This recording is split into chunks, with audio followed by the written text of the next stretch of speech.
निवडणुकांनंतर आज पहिल्यांदाच मेळावा आणि त्याची बैठक होते। कशा पद्धतीचे एकंदरीत मेळाव्यामध्ये विचारमंथन झालेलं आहे, काय सांगा?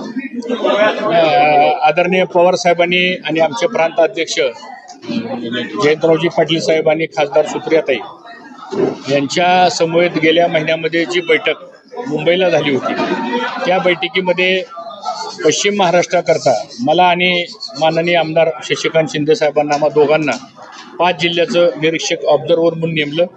त्याप्रमाणे 3 जिल्हे आमचे झाले। आज सोलापूर जिल्हा होता आणि पुढच्या 4 दिवसामध्ये कोल्हापूरची पण एक बैठक आम्हाला घ्यायची।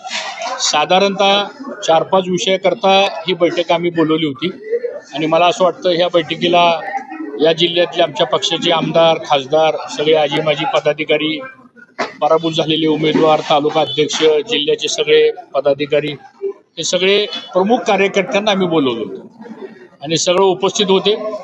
यामध्ये 5 गोष्टीवर चर्चा झाली। एक, झालेल्या कालच्या विधानसभेच्या निवडणुकीच्या पराभवाची कारणं, आपण कुठं चुकलो, आपण कुठं कमी पडलो, त्याबद्दल पुढं काय व्यूहरचना करायची।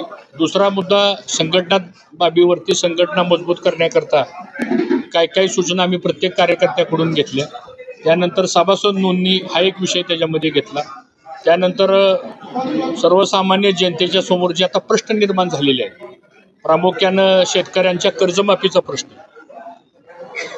महायुतीच्या सरकारच्या माध्यमातून कर्जमाफीचा विषय हा त्यांनी त्यांच्या जाहीरनाम्यामध्ये नमूद केला होता, तर त्या कर्जमाफीच्या संदर्भात कुठलाही ठोस निर्णय झाला नाही।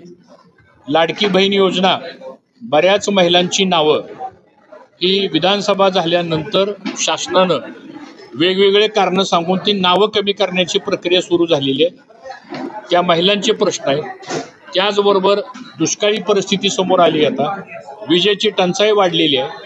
बऱ्याच गावामध्ये पिण्याच्या पाण्याच्या टँकरची मागणी वाढायला लागलेली आहे। बऱ्याच गावामध्ये 2 हाताला मजुरांना काम नाही, रोजगार हमीच्या कामाच्या संदर्भातला विषय असेल, असे बरेच विषय आहेत। शेतकऱ्यांचे प्रश्न आहेत। त्याचबरोबर आता परवाचं गॅस सिलेंडर 50 रुपयांनी महाग झालेलं आहे, त्यामुळं महागाई वाढायला लागलेली आहे। यामुळं सर्वसामान्य जनता ही त्रस्त झालेली आहे। तर त्याच्यावर पक्षाची भूमिका काय घ्यावी, अशा बऱ्याच विषयावरती विचारमंथन झालं आणि हा सगळा अहवाल आम्ही तयार करू। माननीय शशिकांत शिंदे साहेब, आम्ही प्रांताध्यक्षांपर्यंत हा अहवाल देऊ आणि त्याप्रमाणे पुढची कारवाई होईल। बंधुप्रेम न्यूज चॅनलला लाईक, सबस्क्राईब व बेल आयकॉन दाबायला विसरू नका। धन्यवाद।